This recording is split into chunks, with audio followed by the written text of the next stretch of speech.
Mtazamaji wa vipindi vya Mkulima Smart, leo tuko kwa mteja wetu Dodoma.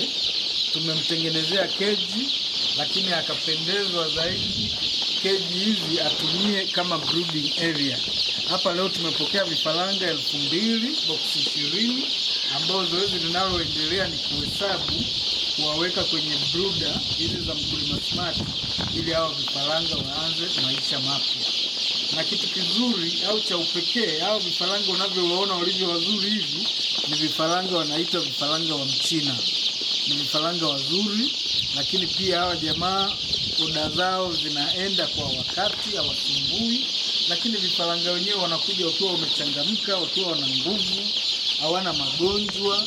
Kama unavyoona vifaranga hawa day one, lakini unaweza ukajua labda ni vifaranga wana wiki, wamechangamka vizuri.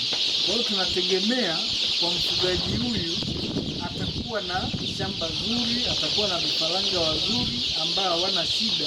Hata huko ukubwa wao watakuwa ni kuku wazuri ambao watataga mayai mengi. Basi na wewe unayetazama, ukihitaji kupata hizo huduma za Smart, lakini pia ukihitaji kupata vifaranga hao wazuri, kuna wakala wao yuko Dodoma. Kwa hiyo utapata namba zao, utawasiliana nao, watakuletea vifaranga. Na sisi tutakufanyia ujenzi wa economy chicken cage bila kukusumbua, lakini utakupa ushauri ili uwe na mradi mzuri. Basi unayenitazama, ukihitaji kupata hizi huduma zote, piga simu au tuma ujumbe WhatsApp kwa hiyo namba inayoonekana hapo uweze kupata huduma. Asante na bye bye.